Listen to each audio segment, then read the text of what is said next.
Pessoal, boa noite. Tá?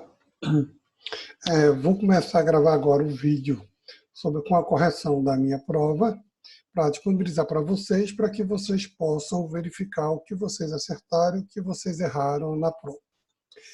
Para que a gente possa trabalhar bem, já que vocês não vão ter a prova entregue e corrigida, como alguns me perguntaram, já que a prova coincidentemente também está com você, tá? Você precisa ou imprimir sua prova ou ter ela aberta ao lado com as respostas, para a gente poder, quando eu for colocando, você identificando o que você errou. Tá? Como cada questão tem uma pontuação, eu vou explicando como eu considerei questão a questão, os pontos, e aí vocês vão identificando o que você fez ou não. Quer que eu dou uma dica para cada um? Faça tipo um papelzinho do lado, questão 1, questão 2, questão 3, 10 questões para o primeiro caso e mais 3 do segundo caso. Aí a gente vai vendo pela pontuação o que cada um fez. Aí você vai tendo a noção, Zeca, eu fiz, pela minha conta e segundo os teus critérios de prova, minha nota daria 7,5. Tirei 7. E aí? Aí provavelmente está dentro da margem de erro, que às vezes você é mais generoso que eu na correção e você não viu alguns erros de português que eu vi. E aí umas questões que eu saio tirando. Tá? A mesma coisa, se eu deu 7, eu tenho 7,5, foi alguma coisa que eu fui mais generoso, menos generoso tal. Ok. Se você mesmo assim quiser saber pontualmente que errou, aí você me chama no privado, no WhatsApp. Felipe, estou aqui sozinho, pode não. Pode ir, não. Vamos lá, pessoal. Desculpa. Se mesmo assim você quiser depois saber, aí você vai me chamar no privado, vai ter que deixar separado, repetindo sua prova. Eu vou pegar uma tabelinha que eu tenho de cada um, está bagunçado. Aqui eu tenho o nome de cada um, questão por questão, a pontuação que eu dei para cada um e o total no final. Aí eu somo e vou dizer assim, fulano, tu tirou 5,5, 7. Aí na questão tal, ditando na questão tal. Se eu fizer isso um por um, como eu tenho 50 alunos, eu não vou fazer mais nada até o final do semestre.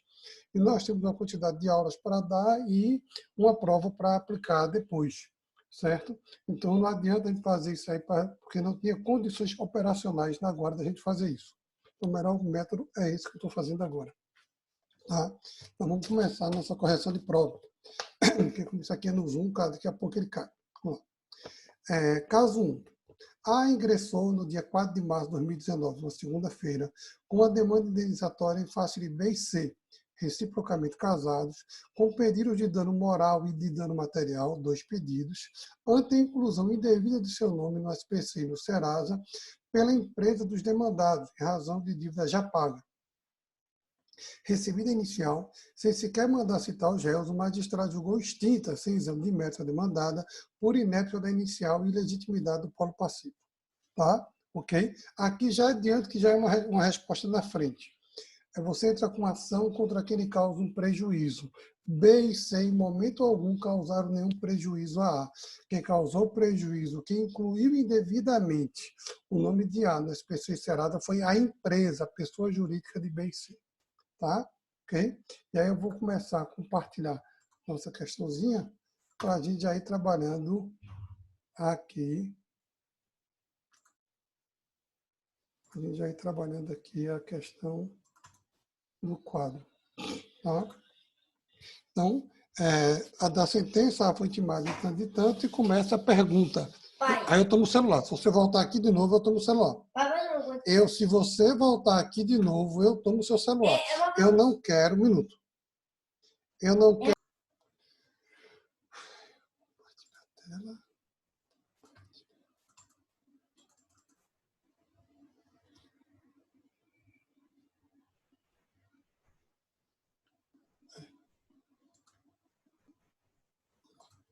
Espero que esteja saindo aí a tela para vocês, tá? Que eu queria, tá aqui embaixo, fazer ela grande. Pronto.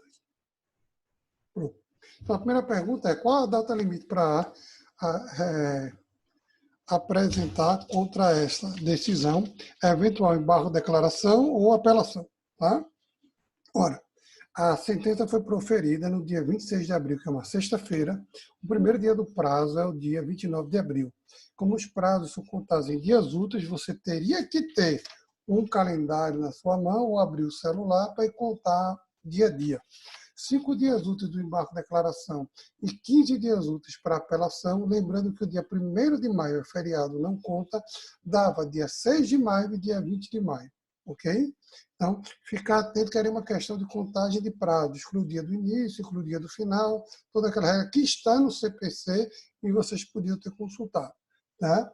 Então, a data era dia 6 de maio e dia 20 de maio, certo? Pouca gente errou essa daí, tá?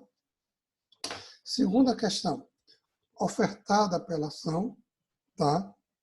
Esta será recebida no seu efeito suspensivo, justifique e indique eventual dispositivo legal que fundamente sua decisão. Eu acredito que grande parte dos alunos de vocês não entenderam a minha pergunta, que eu perguntei, apelando, né, contra essa sentença que extinguiu por legitimidade, que extinguiu sem julgamento de mérito, tá? A apelação terá efeito suspensivo e, para minha surpresa, uma boa parte disse terá efeito suspensivo, disse não, tá? Ok? Desculpa, uma boa parte disse sim. Uma boa parte, eu estou fazendo bem sincero, quase metade da turma disse que a apelação pelo artigo 1012 tem efeito suspensivo. Tá? Se tivesse lido um pouquinho mais embaixo, eu estou copiando aqui para vocês verem, a resposta é não. Artigo 1012 é verdade, a apelação terá efeito suspensivo. Parágrafo 1º, logo abaixo, diz: além de outras hipóteses previstas em lei, começa a produzir efeito imediatamente a sentença que, e lá no inciso 3, extingue sem resolução de mérito ou julga improcedente os embargos do executado. Tá? Então, aquela que extingue sem resolução de mérito o processo, ela produz efeito imediato. Tá? Ok?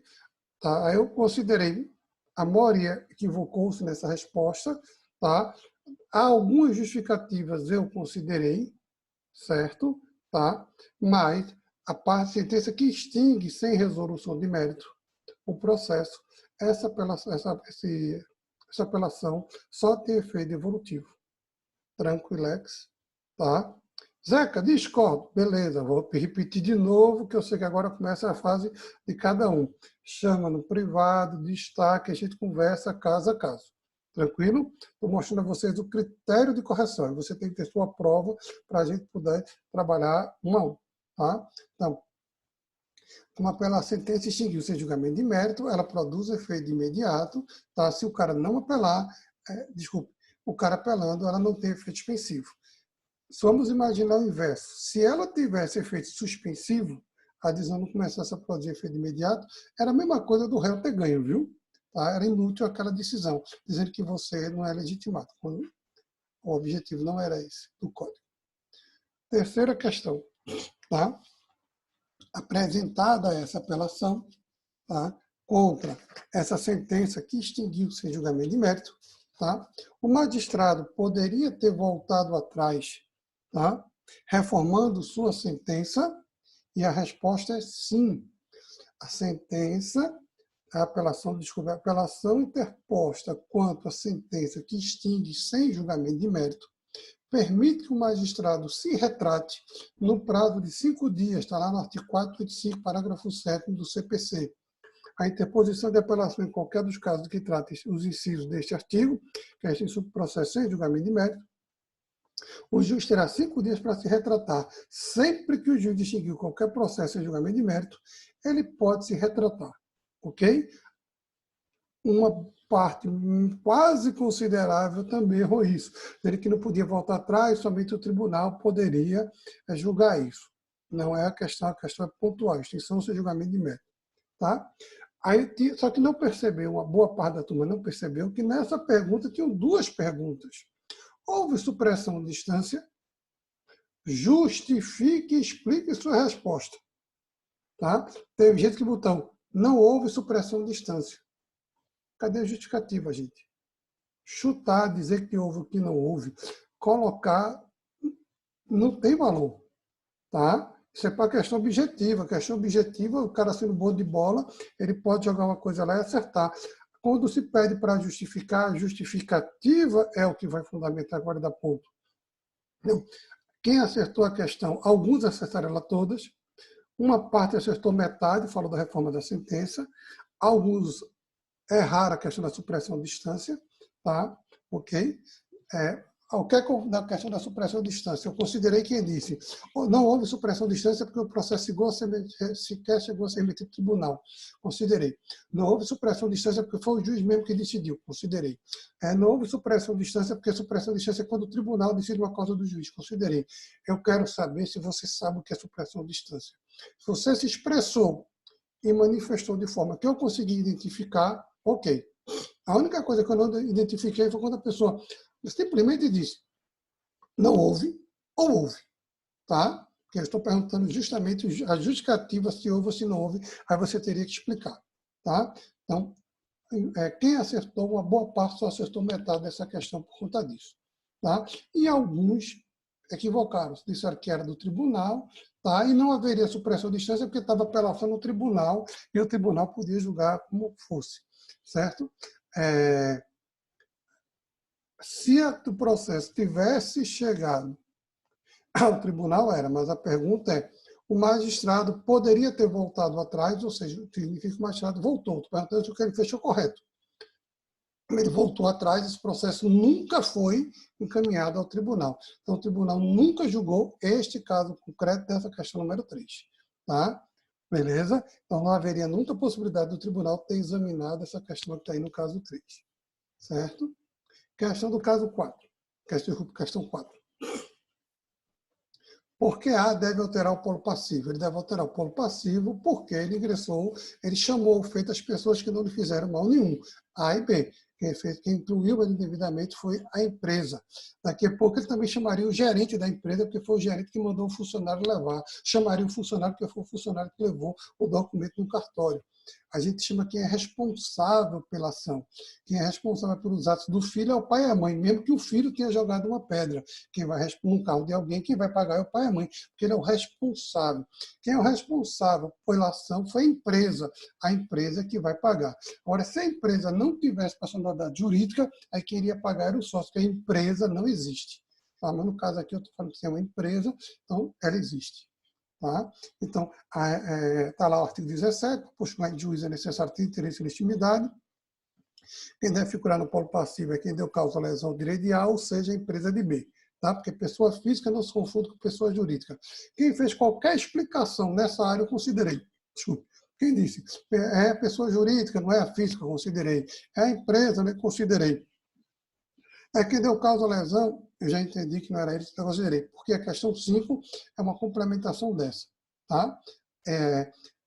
Eu acredito que talvez uma pessoa ou outra possa ter colocado que não havia nenhum erro, aí perdeu, tá? Botou a gravar, não botou nada, aí perdeu, mas acho que não lembro se teve. A questão 5, quem deve figurar no polo passivo é a empresa de B e C, tá? Não é B, não é C, nem é a empresa, e B e C. Chama todo mundo que eu não erro nunca, erra, viu, gente? Quando a gente chama mais do que o devido, os outros que são partes ilegítimas, você será condenado em sucumbência por ilegitimidade processal, chamando quem não é parte, tá? E vai pagar a B e C, se você chamar eles além da empresa, tá? Uma indenizaçãozinha. Mas lá no escritório que eu trabalho, o advogado faz. Lá no escritório, aí você usou um raciocínio bom para uma coisa que podia no seu caso. Vou dar um exemplo bem prático. Tá? Em alguns casos bastante específicos e pontuais, na Justiça do Trabalho, no direito do consumidor, se discute a possibilidade do sócio integrar a empresa desde o início da lei. Não é a questão, porque nem a demanda trabalhista, nem a gente está discutindo questão de consumo. Tá? Qualquer pessoa pode ter seu nome colocado na especializada por alguém. Certo? Não tem nenhum dado na questão que me permita afirmar que a questão se tratava de matéria consumerista ou matéria trabalhista, para alguém ter uma viagem na maionese dessa. E aí eu consideraria a resposta, porque teve uma questão assim e tal, era dúbio, mas a questão só diz que ele foi incluído indevidamente. Podia até ser os documentos clonados, viu? Eu já fui vítima disso. Pegaram meus documentos, clonaram, fizeram compra e eu fui colocado por uma empresa na SPC Serasa sem nunca ter comprado nela. Processei e ganhei meu dano moral. Tá? Ok? A empresa, processei sócios não. Certo? Então, eu não estava discutindo relação de consumo, porque eu nunca comprei naquela empresa. A discussão é que a empresa não tomou os cuidados necessários na hora vender alguém para saber se o documento do cara é verdadeiro ou falso, se ele era ele. Tá? Ok, tá, beleza? Então, questão 5 era a empresa de B e C. 90% acertou, tá? 99%. Questão 6. Tá? Será que alguns podem ter dúvida, mas 99,9% acertou a questão. A pergunta é: se os integrantes do polo passivo desejarem recorrer do reconhecimento da prescrição, é aquela parte que o juiz reconheceu a prescrição, tá? E aí eu lembro a vocês, a decisão do juiz que reconhece a prescrição julga o processo com mérito, está lá no 487, e vocês virem processo civil 2. Se julga o processo com mérito, isso é uma sentença. Então, a decisão do juiz que reconhece prescrição é uma sentença. Porém, esta sentença, já que o processo tinha mais de um pedido, o processo pedia o reconhecimento da inexistência da dívida, que estaria paga, que era irrelevante, que ela estava prescrita, tá? Dano moral e dano material. Então, além do pedido da inexistência de dívida, por qualquer razão que seja, havia um pedido de dano material, há um pedido de dano material e dano moral. Tá? Então, temos 3 pedidos no processo. Extinto um, continuam os outros 2 que o juiz tem que instruir e verificar se é necessário ou não alguma coisa. Então, essa sentença que reconheceu a prescrição é um caso clássico de julgamento parcial do mérito, que a gente falou em sala de aula, inclusive o exemplo que eu dei foi um caso de prescrição. Tá? Falei do divórcio, falei de prescrição. Então, essa sentença que reconhece a prescrição é atacada pela via do agravo de instrumento. Tá? Aí você vai dizer, mas o senhor não deu na sala de aula. Perfeito. Então, eu considerei que quem respondeu o agravo de instrumento, porque eu vi que a pessoa estudou, quem respondeu nenhum, porque não cabia nenhum recurso, já que eu não tinha dado, quem escreveu o assunto não dado, eu considerei correto. Eu só considerei errado de quem escreveu a apelação.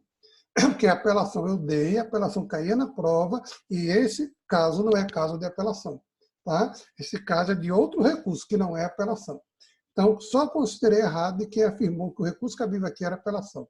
Então, teve algumas pessoas que perderam, tá? Porque botaram apelação. Quando o recurso não era apelação, podia ser nenhum, podia ser assunto não dado, podia ser agravo, tá? Agravo de instrumento, que você colocou até não tem resposta, considerei.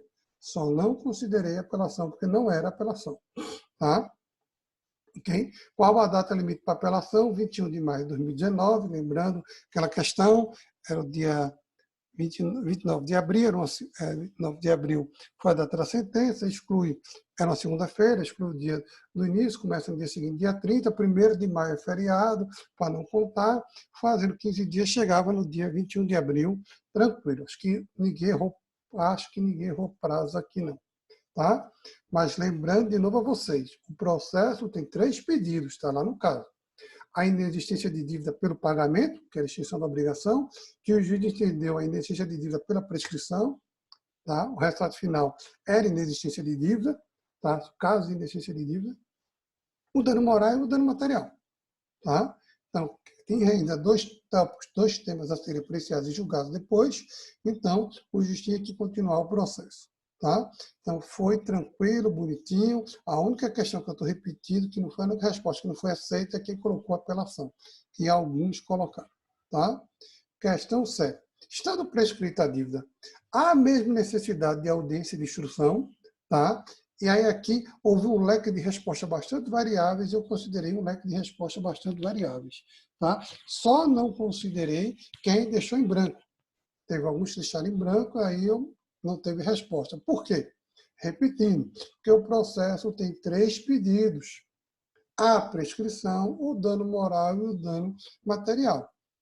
Então, poderia haver ou não necessidade, no caso concreto, de audiência de instrução de julgamento. Tá? Vamos começar recapitulando o que vocês viram em processo civil 2. Quando cabe a audiência de instrução de julgamento? Quando o juiz quer, Zeca, não, gente. Tudo que acontece no processo tem uma sequência e tem uma lógica. Tá? Então, a audiência de instrução de julgamento cabe quando há necessidade de prova oral, quando eu preciso ouvir uma testemunha. Se o que eu quero provar não precisa de prova testemunhal, não cabe audiência de instrução de julgamento. Vou dar para vocês 2 casos práticos, tá? Dentro da questão. Eu pedi dano moral e eu pedi dano material. Tá? Se a dívida está prescrita, se a dívida está paga, independentemente do caso, a inclusão indevida de alguém no SPC e Serasa, por si só, já gera dano moral. Então, o simples fato da empresa ter colocado o nome de quem quer que seja, ou dela colocar o nome de alguém na SPC e Serasa, já caracteriza se a dívida não ocorre, não existe, se a dívida está paga, tá? Se a inclusão foi indevida, não interessa por que razão a inclusão é indevida, por esse fato por si só já gera dano moral.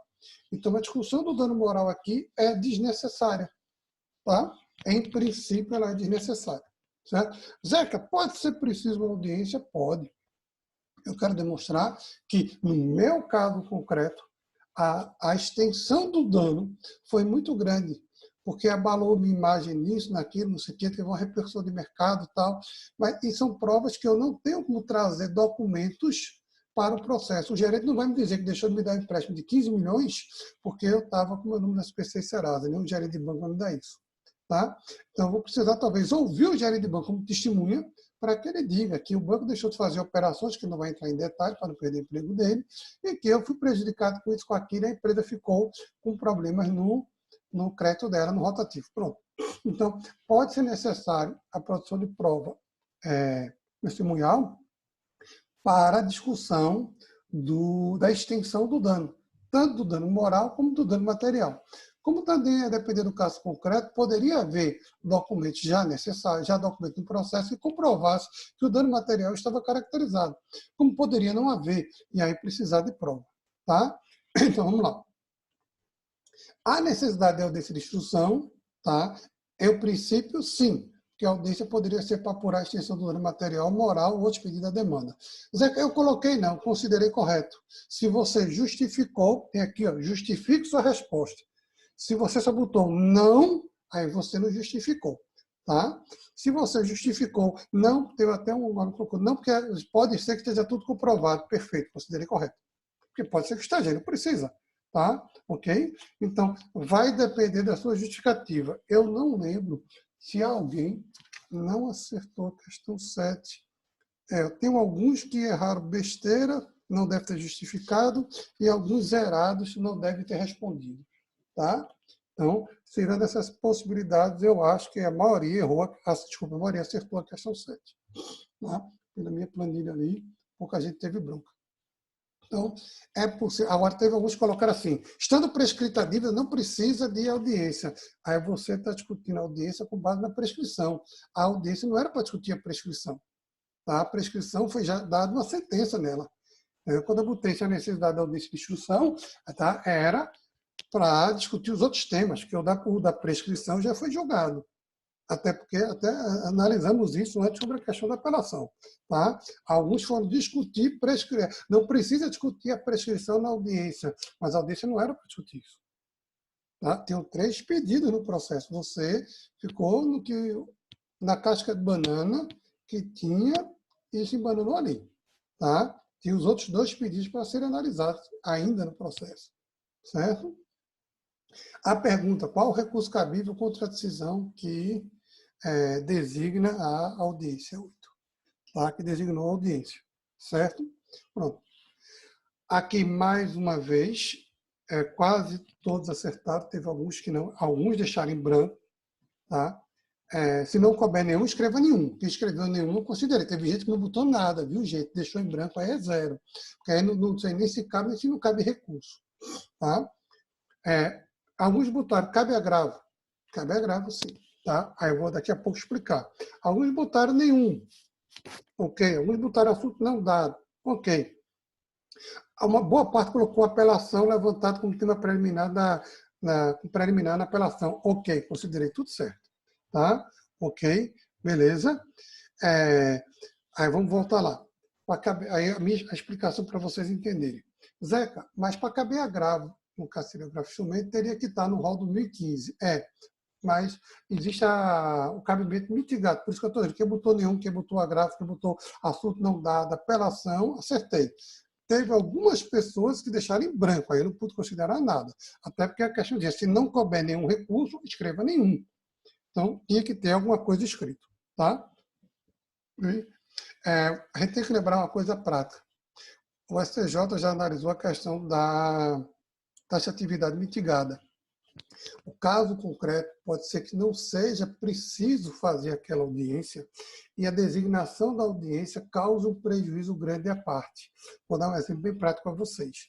Imagine que o juiz entendeu que no seu caso precisa de audiência de instrução de julgamento e já está tudo provado, dano material. Esse dano moral, nesse caso, não precisa de prova, você não está discutindo nenhuma extensão, você já deu os parâmetros para o juiz analisar na sua petição inicial, tá? Inclusive, você pode até ter peticionado que não precisa produzir prova oral no processo, e o dano material, você já juntou o documento que comprova a extensão, o prejuízo que você teve ali, no caso concreto, no caso específico. Tranquilex, bonitinho. O juiz marcou uma audiência que caiu na época agora do coronavírus, que como não vai ter, ele suspendeu sem data. Aí tu vai ficar esperando 2, 3 anos para o juiz julgar essa sentença? Não. Você vai montar o seu agravo de instrumento, se ainda tiver prazo, né? Que devia ter feito na época, mas se ainda tiver prazo, você vai montar o seu agravo de instrumento. E você vai mostrar ao tribunal que, nesse caso, não há nenhuma discussão de matéria fática, que é o que autoriza a audiência de instrução e julgamento, e o tribunal vai pedir o cancelamento dela, e o tribunal vai julgar com 99,9% de chance de, no caso concreto, se demonstrando que está tudo lá, dizer que não é matéria para audiência e o juiz vai julgar. Tranquilo?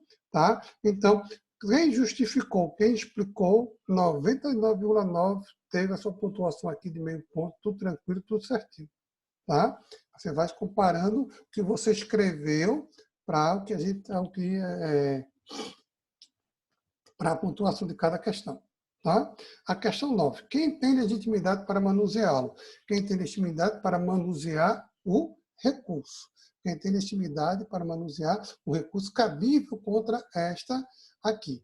Alguns botaram, não cabe recurso, não existe recurso, não tem recurso, entendeu? Que botou, eu considerei, porque, obviamente, quem disse que não cabia recurso, não ia dizer quem tinha legitimidade para manusear. Tá? Quem disse que alguns colocaram a parte prejudicada, eu considerei. Quem é que eu não considerei? Um pequeno grupo de provas. Tá? Alguns que, de outra forma, apenas copiaram a lei. Quem tem legitimidade para manusear? Teve alunos que colocou assim, quem tem legitimidade para recorrer ao MP, o terceiro prejudicado, a parte interessada, a parte incumbente, copiou o que está no código. Tá certo? A pergunta de legitimidade para o recurso que marcou a audiência no processo que eu estou discutindo a prescrição. Então, ou é a parte autora que é A, ou é a parte ré que era B e C para alguns, ou era a parte ré que era a empresa. Tá?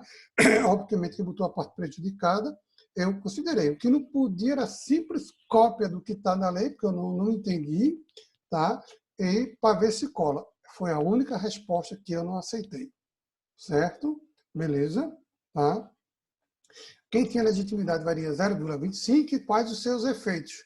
Aí, os efeitos do recurso, que é o do agravo, era só explicado. Evolutivo, suspensivo, tal, falar, mencionar. Obviamente, se você disse que não cabia recurso, que não tinha nenhum, né, eu considerei que você, mesmo você teve uns 2 alunos, 3 disseram nenhum, deixou essa parte dos efeitos em branco, dentro na hora que ele diz que não cabe recurso, portanto, ninguém vai manusear, não tinha efeito a destacar. Eu também considerei. Tá? Então, a sua pontuação aqui, embora a maioria tenha tirado o meio ponto, dependeu de como você fez uma colocaçãozinha aqui. Tá? Mas, se eu não estiver errado, eu acho que tem uns 2 ou 3 alunos, no máximo, se chegou a tudo isso, que pode ter perdido alguma coisinha aqui, tá? Na questão 9. Certo? Repetindo, eu só não considerei quem copiou, que não pode ser o MP, o terceiro prejudicado, a parte de incídio, não sei o quê, quem fez uma cópia do que está no código. Certo? Tá? Mas é feito quase tudo tranquilo. 10ª questão, que era a... Então, em uma audiência ocorrida no dia 1º de novembro de 2019, as partes não levaram testemunhas, tá? E o magistrado, neste mesmo ato, sentenciou o feito, julgando procedente a demanda para condenar os demandados apenas no dano moral, na ordem de R$ 5.000, pela inclusão indevida no SPC e Serasa. Tá? Qual a data limite para interposição de eventual apelação? A sentença foi proferida no dia 1º de março. Em audiência, as partes na audiência já estão automaticamente intimadas.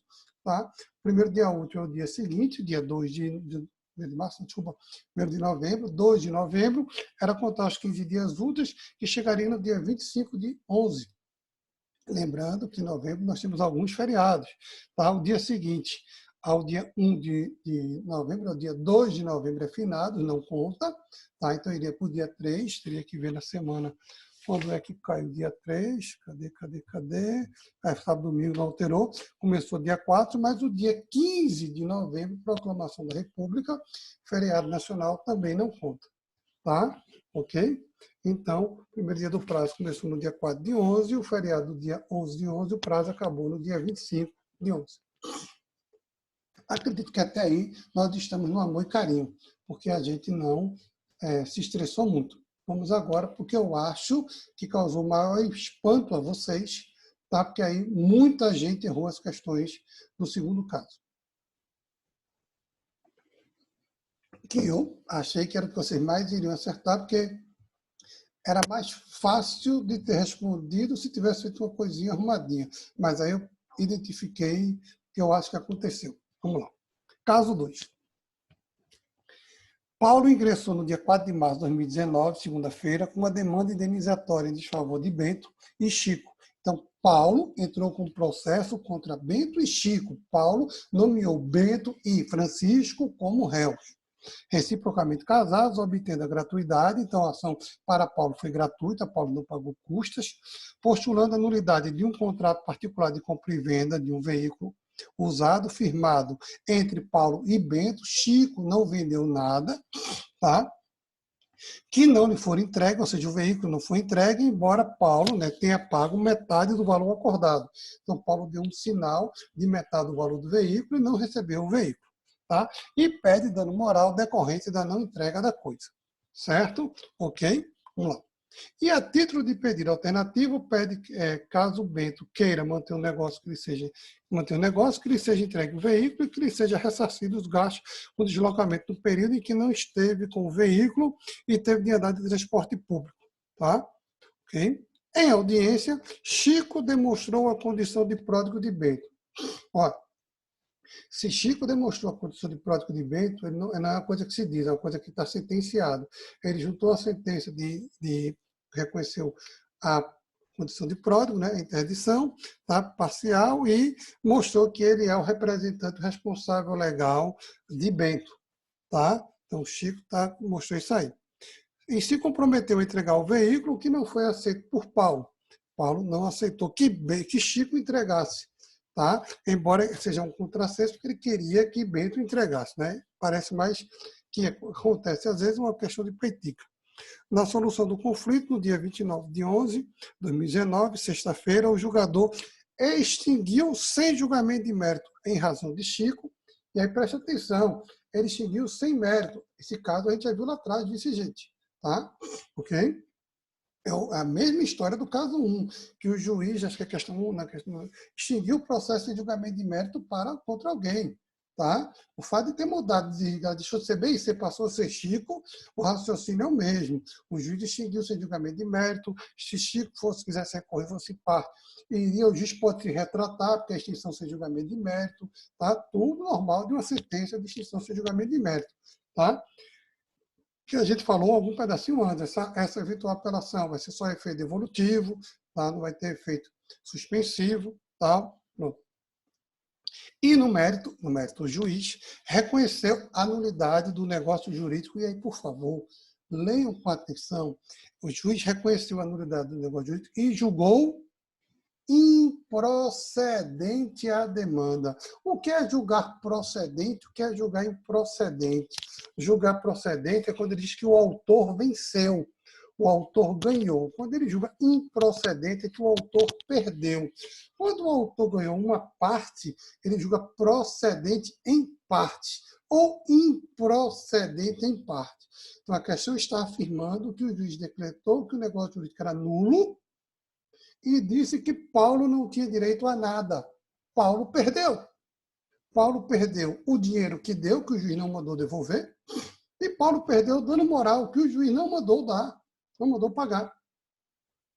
Então, embora tenha dito na primeira parte que o juiz reconheceu a nulidade, na prática, Paulo perdeu pelo pé, ele perdeu tudo. Ele foi totalmente sucumbente neste processo. Tá? O juiz errou, Zeca, aí estava com barra declaração, né? Mas então a gente está discutindo o que eu deveria ter feito. Eu estou discutindo o que aconteceu. O juiz errou e aí Paulo vai ter que recorrer. Então, Paulo tem legitimidade e interesse. Vice-gente, teve alguns que disseram que não, mas vai ver isso. Tá? O juiz julgou improcedente dada a condição de Bento. Tá? Aí outras pessoas fizeram a viagem aqui. Dada a condição de Bento, dele ser relativamente incapaz, né, porque ele é pródigo, tá?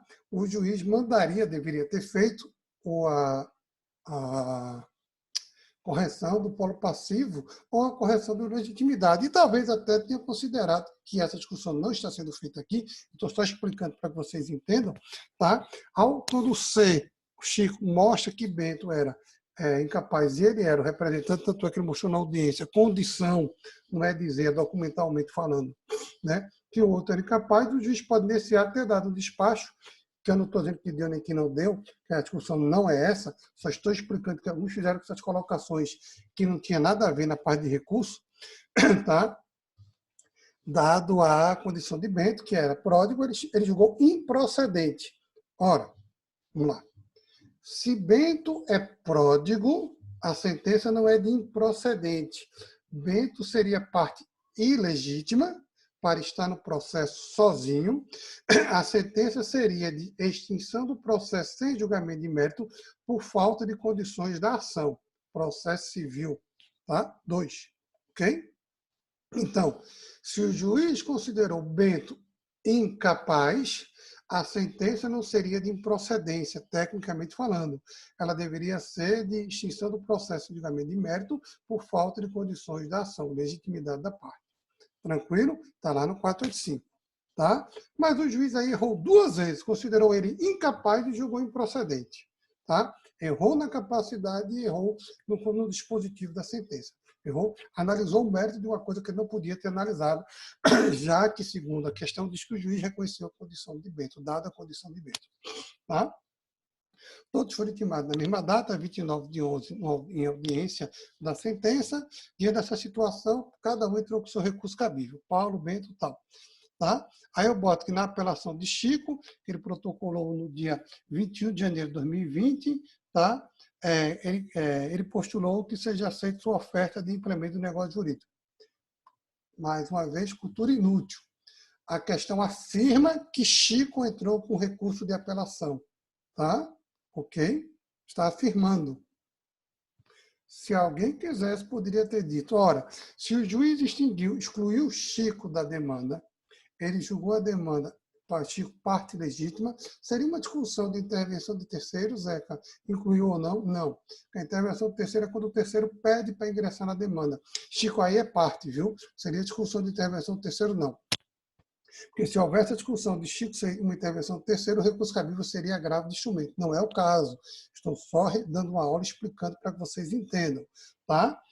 No caso aqui, Paulo, chamou Chico como parte desde o início do processo. Então, Chico é parte, ainda que seja parte ilegítima, tá? Ele é parte. Então, tem que ter uma sentença nele reconhecendo sua ilegitimidade. Tá? Beleza? E contra essa sentença que reconhece a legitimidade de Chico, vai caber apelação. Se o juiz, no curso do processo, na audiência, tivesse dado uma decisão ali, excluindo que não é o caso, aí se discutiria ali no agravo. Tá? Mas não é o caso. Só para que vocês entendam, caso alguém quisesse fazer um outro tipo de análise, eu já estou explicando. Tá? Vamos lá.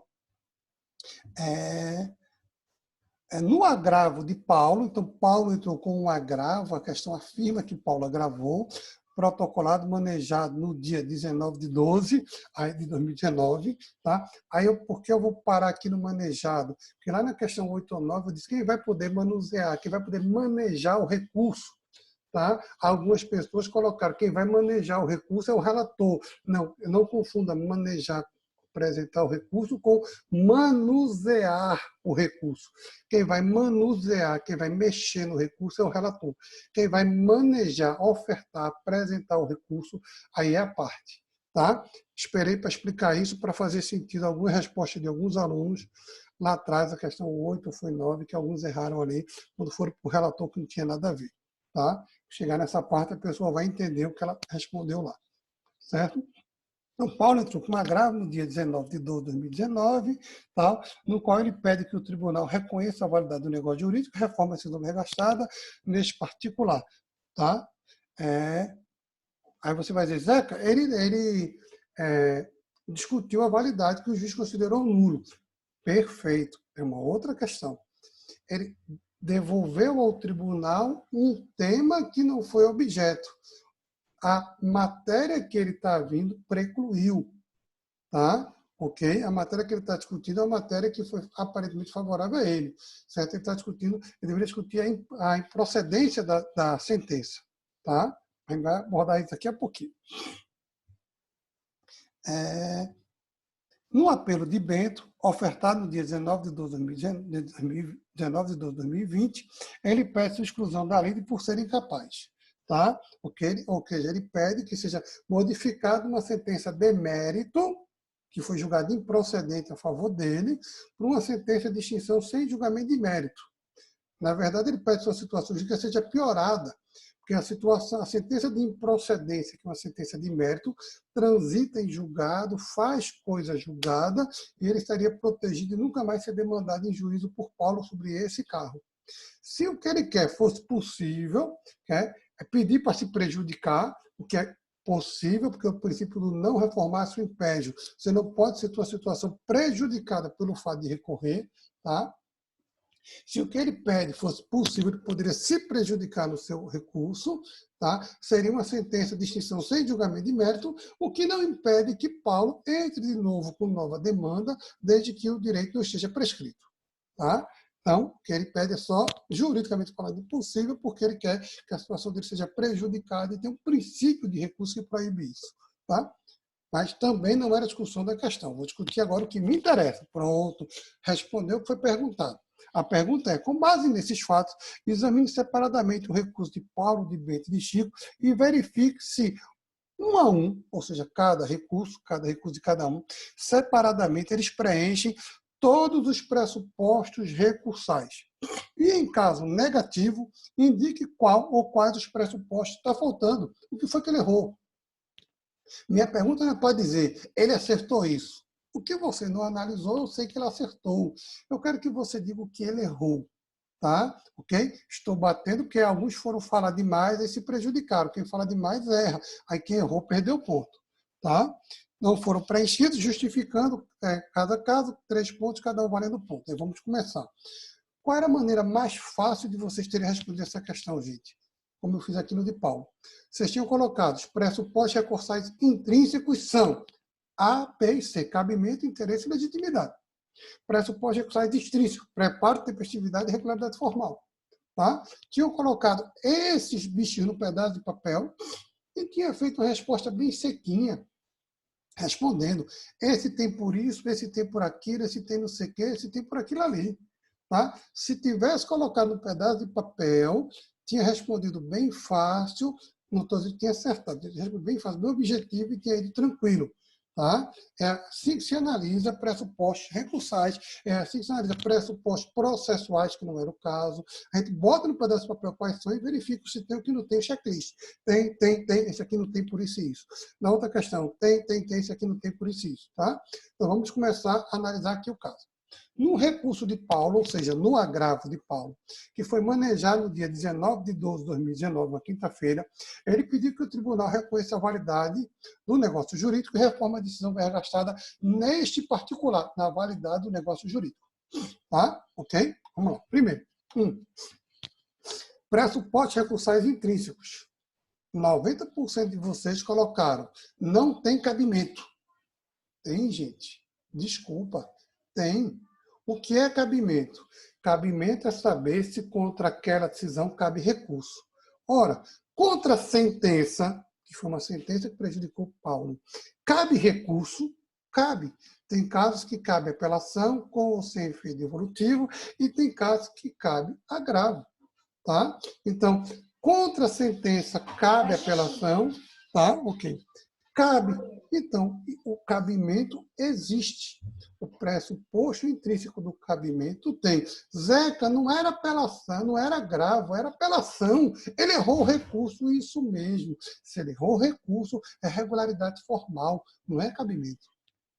Tá? Ok? Cabimento é saber se cabe recurso contra aquela decisão. Se aquela decisão é decisão interlocutória, não cabe recurso. Tá? Se é sentença, cabe. Ah, mas eu justifiquei, aí eu considerei. Tá? Minha preocupação é que vocês entendam.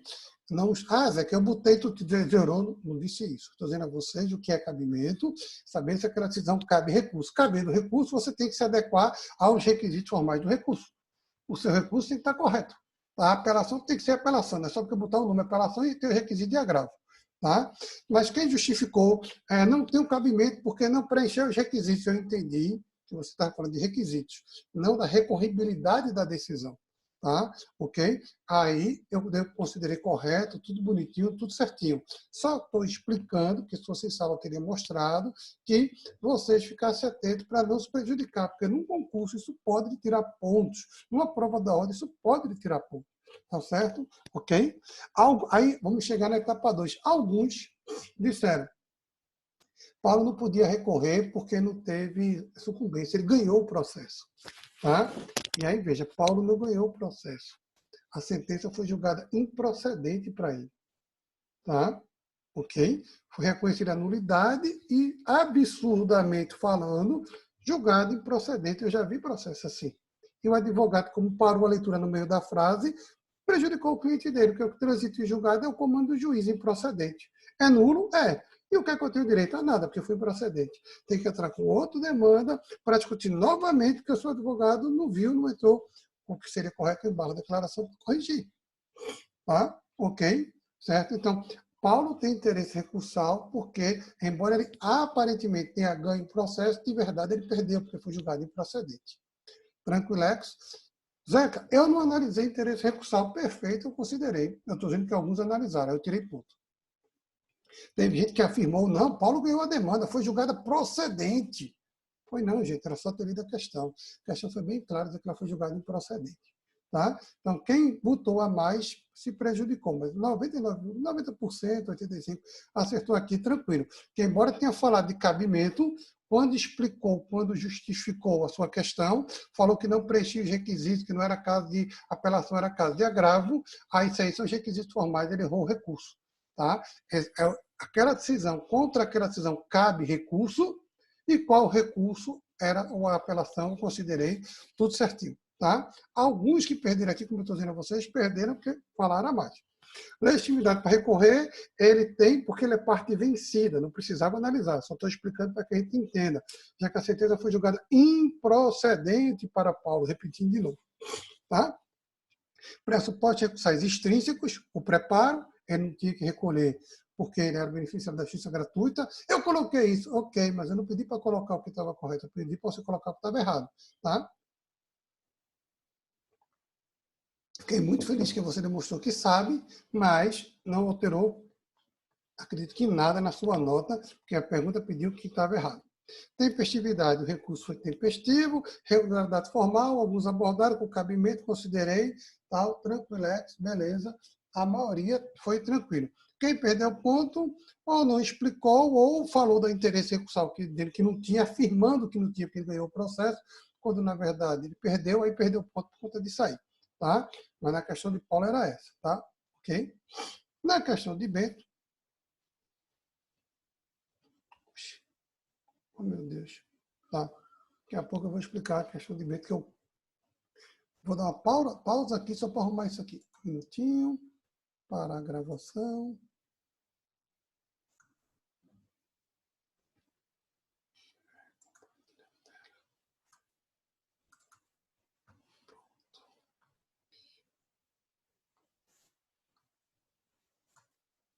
Pronto, arrumei agora.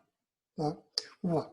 Aí o segundo caso, analisar o recurso de Bento. No apelo de Bento, ofertado no dia 19 de dezembro de 2019, uma quinta-feira, ele pede a exclusão do Arito por ser incapaz.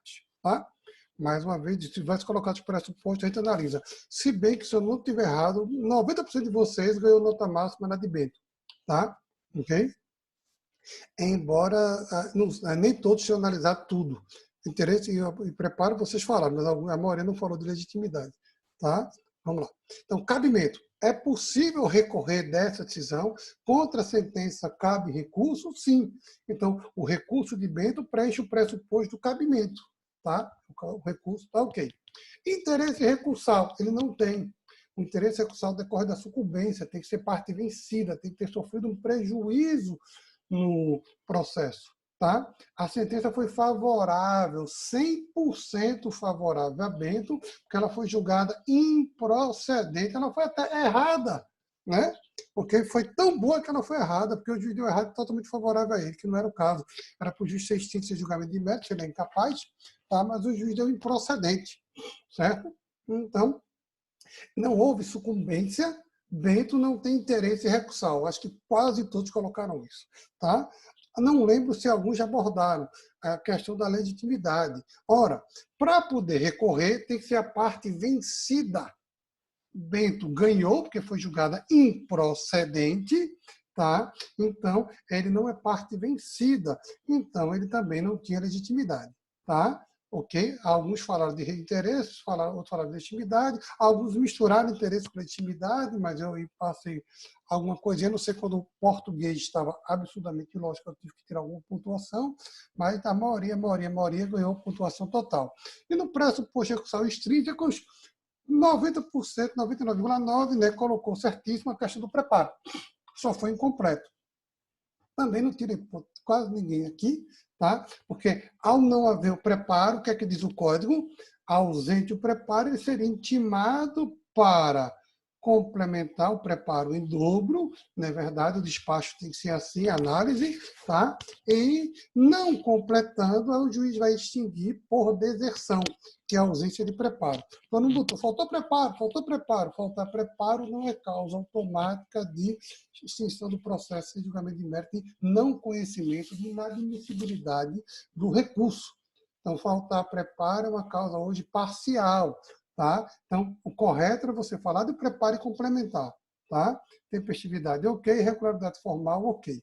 Por que eu estou destacando essas questões para vocês, gente? Porque eu sempre brinco direto, tá? E vou fazer a ressalva para que ninguém entenda.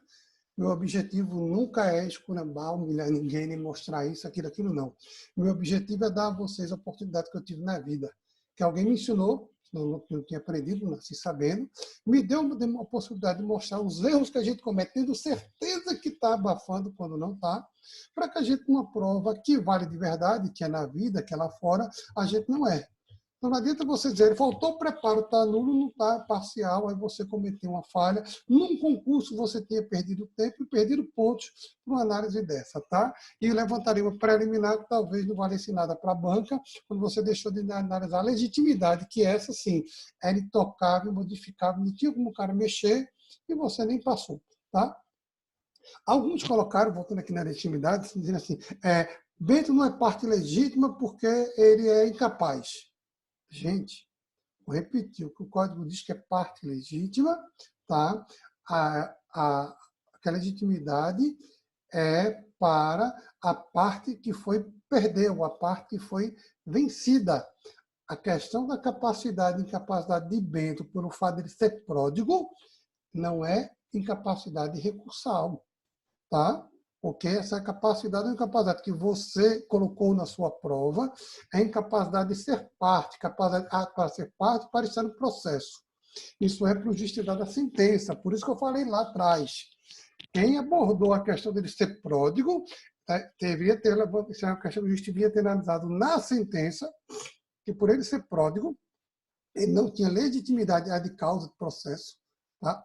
Legitimidade para estar naquela causa específica, para a de causa, tá? Então, a sentença tinha que ter sido sem julgamento de mérito, mas isso é a sentença. E aí não tem nada a ver o fato de ser pródigo com a legitimidade recursal. A legitimidade recursal tem a ver com ter perdido os pedidos na sentença. Eu estou atacando a sentença, não o processo. O processo era antes, tá? Ok? Eu acho que considerei correto, embora não esteja, só dizendo que numa prova você aí tenha se trucidado, tá? Era uma nota nenhuma, certo? Mas eu acho que eu considerei na pontuação, porque eu estou tirando a vocês 90%, 90% tirando nota máxima lá de dentro. Tá? Ok? Entendi o que você quis dizer, embora você tenha dito errado. Mas é só para vocês saberem para o mundo real, para o mundo prático. Tá? Para não repetir para a gente estar certo quando não está. Né? E a terceira, aí sim, essa me causou estranheza. Tá? Ok? Primeiro, assim, não estranheza no sentido de absurdo. Primeiro que a maioria errou. Uma coisa que eu achei que a maioria ia errar. Tá? É que a maioria, deixa eu lembrar aqui, não analisou as questões práticas que tinha aqui para ser analisado. Deixa eu passar os pontos batidos, mas a gente vai falar lá. Vamos lá. Ok? Vamos chegar bonitinho. Aqui sim, a maioria perdeu ponto, viu? Você sabe onde é que está seu grande erro. Foi Paulo e Chico, não foi Bento. Certo? Na apelação de Chico, protocolado no dia 21 de janeiro, uma terça-feira, ele pede que seja aceita sua oferta de adimplemento de negócio jurídico. Tá? Vamos lá. Repetindo. O juiz deu uma sentença, porque Chico é parte do processo, que Paulo assim o chamou para ser parte do processo, não é causa de intervenção do terceiro, tá? Teve um que deveria ter sido um agravo, que era exclusão do terceiro na lei, não era, tá? Ok? Esse é processo civil 1, tá? Chico era parte, a sentença foi excluída da lei por ilegitimidade, extinção sem julgamento de mérito, tá? Ele é parte ilegítima, tá? Aí o juiz deu uma sentença contra ele, aí ele entrou. Cabimento, pressuposto de execução intrínseco, cabimento. Tem. Contra aquela sentença, cabe apelação, está correto, cabe um recurso, que é apelação, está tudo certinho. Tá? Ok? Beleza. Ele preencheu os pressupostos formais, regularidade formal da apelação, também tudo certinho, tudo ok, beleza. Interesse recursal, aí não tem. Tá? Por quê? Porque ele não teve sucumbência. A sentença ele foi favorável, ele foi excluído da demanda. Tá? Ele não perdeu nada. Pode não ter sido o que ele queria, mas que ele não perdeu, ele não perdeu. Então, Chico não tem interesse recursal. Acho que quase todos acertaram aí. Tá? Ok? Legitimidade. Aqui alguns sobraram, não falaram disso. Aí pecaram por omissão, perderam um pontinho de ganhar. Tá? Ora, para ter legitimidade é a parte vencida. Mais uma vez, ele não foi vencido, ele foi excluído na lei da lei, ele é vencedor, ele não tem legitimidade por decisão judicial, não lhe prejudicou, não lhe impôs nenhum ônus, ele é parte legítima. Poucos falaram da legitimidade de Chico, tá? Ok? A maioria passou batido, bateram no interesse recursal e não olharam a legitimidade, tá? Pressupostos recursais, 90% falou do preparo, mais uma vez de forma incompleta, não falou que deveria complementar, mas eu realmente não lembro de ter tirado ponto de alguém por conta do preparo. E aí alguns foram buscar, como eu brinco direto, o 10. E aí erraram. Tá? Ok? A maioria disse que o recurso era intempestivo. O recurso é tempestivo, gente. Chico entrou com apelação dentro do prazo, viu? Tá? Cuidado para você um dia não prejudicar seu cliente, certo? Professor, se você fizesse a conta, tá? O prazo para acabar a apelação iria até o dia 20 de dezembro de 2019, tá? E aí eu coloquei aqui embaixo para a gente ler. O artigo 220 do Código de Processo Civil diz que suspende-se o curso do prazo processual nos dias compreendidos entre 20 de dezembro e 20 de janeiro, inclusive sem assunto processo civil 1, contagem de prazo. Então, se o prazo acabava no dia 20 de dezembro de 2019, ele vai para o primeiro dia útil seguinte, já que esse dia não conta para prazo, porque está suspenso, para o primeiro dia útil seguinte à volta dos prazos. Como no dia 20 de janeiro de 2020, o prazo também estava suspenso pelo artigo 220, que está aqui, o primeiro dia útil seguinte foi o dia 21 de janeiro de 2020. Tá? Então, onde é que eu digo lá? A apelação de Chico foi protocolada no dia 21 de janeiro de 2020. Tá? Então, ela foi protocolada no último dia do prazo, ela foi protocolada tempestivamente. E aí, 90% do povo errou, viu? Tá? 99% do povo errou. 2 ou 3 alunos acertaram aqui. Zeca, eu não abordei. Foi a tua sorte, vice camarada. Aí eu considerei certo. Porque eu pedi para você botar os pressupostos que estavam errados. Como você não abordou, eu não posso afirmar que você errou. Então, eu considerei que você acertou. Tá? Agora, quem expressamente colocou que foi intempestivo, aí eu tirei ponto. Tá? É para sabendo que errou, porque estava tempestivo. Está aqui embaixo copiado para que vocês leiam. E a regularidade formal, tudo ok, tudo certinho. Tá? Repetindo. Assistindo o vídeo, comparando com sua prova, vendo que você errou, vendo que você se equivocou, trocou, papapá, algumas coisinhas de português, tá? Que esqueceu de colocar um não, mas eu tenho que corrigir o que está na prova, né? Aí esqueceu não, esqueceu tudo, tal. Então, você vai chegar na sua composição, sua nota, ponto por ponto. Aqui, ó, dos 4 aqui, eu só abordei um. Ah, eu botei 2, mas eu errei outro. Então, você na prática ficou com 1. Se você errou, tirei o meu ponto daqui. Então, aqui é mais ou menos meio. Então, você vai fazendo sua pontuação e vai chegar na nota aproximada que você tirou. Mesmo assim, tem alguma dúvida? Vou repetir, me chama no privado, a gente elogia em público, mas discute no privado. Então, chama no privado, professor, olha, eu estava olhando e queria ver, eu vou pegar o papelzinho que eu tenho para não ver todo mundo, procurar o seu nome, dizer, fez sua avaliação? Fiz. Quanto é que você botou para você na questão 1? Que eu vou lhe perguntar, viu? É assim que funciona meu debate de prova com cada um de vocês. Aí você vai dizer, na questão 1 eu botei a questão toda. Eu falei, então a gente corrigiu a prova errada, porque nessa sua eu botei 0. Tá? Vamos abrir sua prova. Eu vou abrir. Cadê? Porque tu botou 1. Olha o cara não vir dar uma... E vamos ver o que é que sai. Não, está aqui corrigido, bonitinho. Cada um de vocês, todos vocês, uma listinha com o nome de todos os alunos que eu corrigi, tá? Ok? Um a um, certo? Questão por questão, nome de cada um, porque como a prova está no computador salvo, eu tive que fazer assim, está no arquivo da faculdade. Aí tem a outra turma, questão por questão, do outro pessoal, um a um que teve. Aí a outra listinha, um a um que teve. E a quarta listinha, um a um que teve.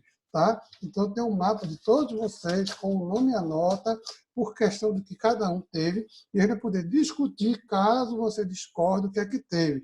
Aí, aí a gente vai começar como?